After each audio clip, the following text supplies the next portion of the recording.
Before we begin, I would like to introduce to you guys our new account executive members in Media Prima Berhad.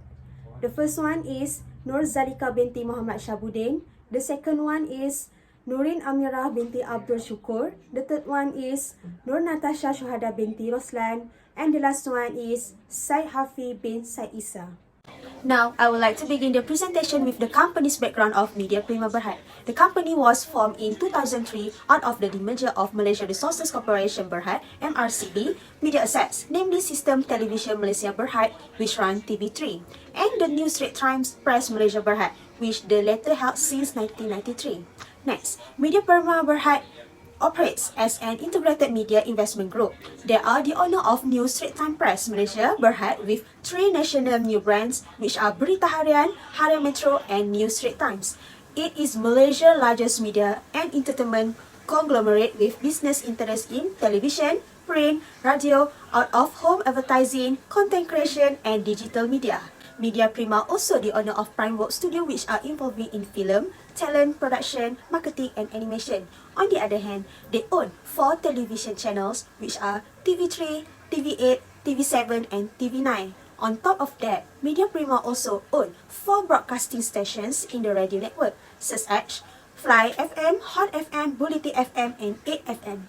The group also owns 1 broadcast platform, which is Audio Plus. Next, as a successful media company that always gives the best content to everyone, the group has their own mission and vision. Looking for their vision is to be leading digital-first content and commerce company. Then, the company's mission is to enrich, live by, informing, entertaining, and engaging across all media. Thank you, Natasha. Now, I will be presenting about the management approach on factors to consider having segment reporting. The definition of segment reporting is the reporting of the operating segment of a company in the disclosure accompanying its financial statement. Then, let's take a look on the first factor. The first factor is nature of business. The nature of business defined as any activities that is being carried out by an entity with the main objective to gain profit. Media Prima is media that engage in business activity. For example, TV channel, radio, print, content creation, digital media, and out-of-home advertising. The second factor is existence of management. Each of the operating segment generally have their own manager who are accountable to and maintains the regular contact with the chief of decision making. It also will be monitored by a managing director and need to be reported to upper level management. Last but not least, discrete financial information. The information presented must contain reliable information regarding the overall performance and financial position of the company. The company performance and decision will be made wisely. Next, let's move on to the type of segment. The type of segment for Media Prima Berhad is business segment. Media Prima Berhad is Malaysia's largest media and entertainment conglomerate with business interests in TV channel, radio, print, content creation, digital media, and out-of-home advertising. As you can see, this is the example of their business interest.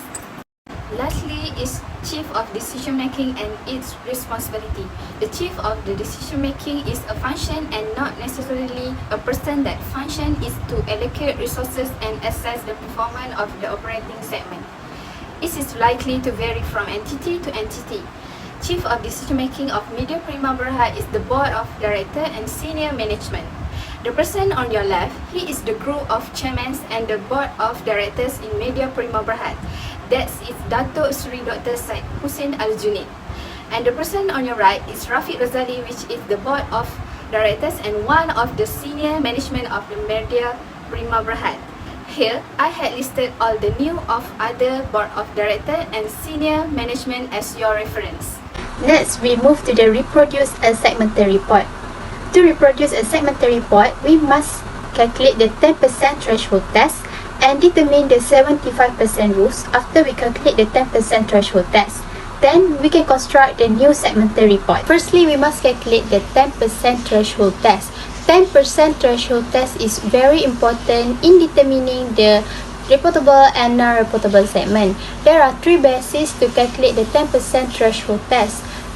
First one is revenue basis, second one is profit or loss basis, third one is asset basis. Revenue basis means that it's reported revenues from sale to external customers and inter-segment sales is 10% or more of the combined revenues, internal and external, over total revenue of all operating segments.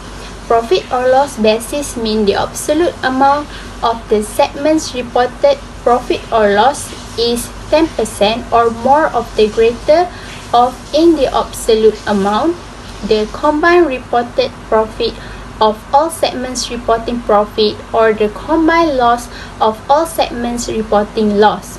Lastly, the asset basis. The asset basis is the segment asset are 10% or more of the total assets of all operating segments. Media Prima Berhad will use revenue basis to calculate the 10% threshold test.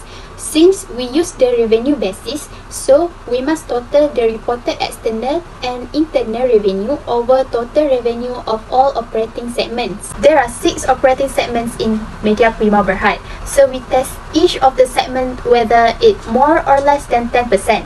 After we calculated the total reported external and internal revenue over total revenue of all operating segments, it resulted of 4 reportable and 2 non-reportable segments. The 4 reportable segments are AMYRAH, broadcasting, content creator, and home shopping, while the non-reportable segments are digital media and print media. After we determining the reportable segments, 75% test must be calculated.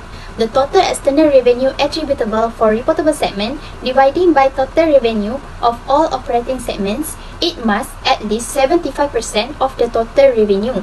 If the 75% threshold is not met, additional reportable segment should be identified even if they do not meet the 10% threshold until at least 75% of the entity's total and external revenue is included in its reportable segments. Since we already identified the reportable segments and non-reportable segments, so now we can calculate the 75% rules, whereas we total up the external revenue from reportable segments over the total revenue of all operating segments.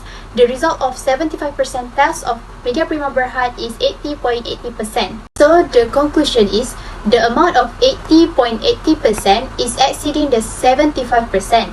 Therefore, the chosen reportable segments earlier will remain as reportable segments as AMYRAH, broadcasting, content creator, and home shopping. There is no need to identify additional reportable segment. So the new segmental report of the Media Prima Berhad is being constructed. The 4 reportable operating segments consist of AMYRAH, broadcasting, content creator, and home shopping, whereas the other 2 non-reportable segments are being disclosed under the other reportable operating segments. In conclusion, the 10% threshold test and 75% rules are very important in identifying the reportable operating segments and other reportable operating segments to reproduce a new segmental report. My name is HAFIY. We'd like to present to you about advantages and disadvantages of segment reporting. Companies utilize segment reporting to track the performance of different personnel departments. National and international accounting requirements compel some businesses to do so. Others do it on their own to show which segments are performing to expectation and which are not. The advantages and disadvantages of information reflect on how it is used. The advantages of segment reporting are separating profitable segments and improve contents. Separating profitable segments. The key advantage of segment reporting is transparency. For organizations that operate in numerous categories or geographic areas, segment reporting can disclose which sectors are profitable and which are drawn on the bottom line.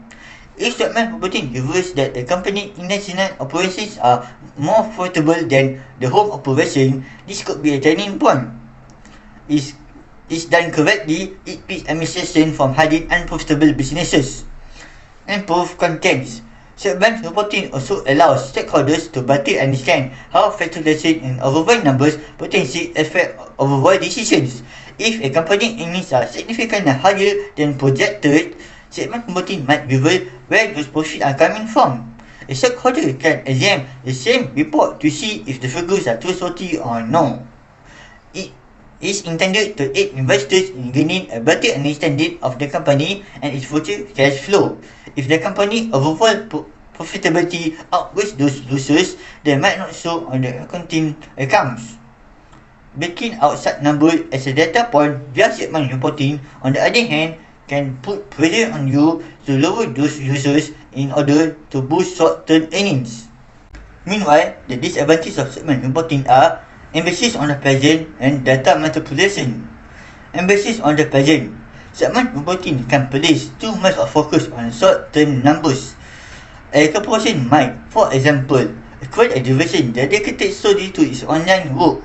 Before the right individuals and infrastructure are in place, the division might be in serious trouble. Data manipulation. If information is reported to the board perspective, segment reporting exposes itself to data manipulation. This offers the board executive more flexibility in deciding how segments are built and what indicators are provided. When this might combine organizations versus business models together, it also can cherry pick analytics to communicate with stakeholders.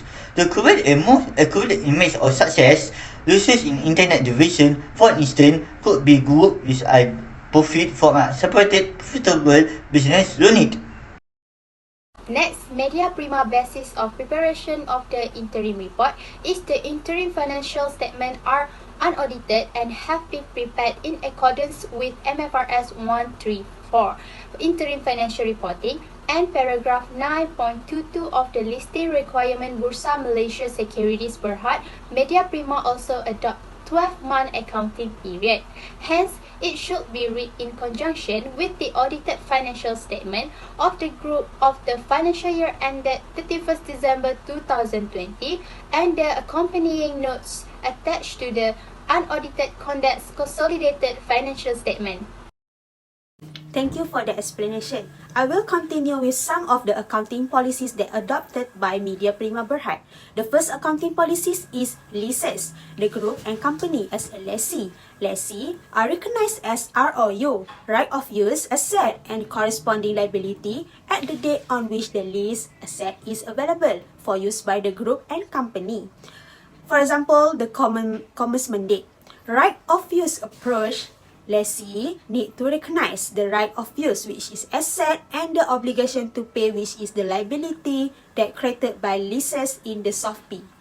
During the financial year, the group and company apply practical expedient to account for a COVID-19 related rent concession that meets all the following conditions in the same way as they would if there were not lease modification. The first one is the changes in lease payments result in revised consideration for the lease that is substantially the same as or less than the consideration for the lease immediately preceding the changes. The second one is any reduction in lease payments affects only payment due on or before 30 June 2021. And the last one is there is no substantive change to other terms and conditions of the lease. I will explain more with the next accounting policies, which is program and film rights are stated at a cost less accumulated amortization and accumulated impairment losses, if any.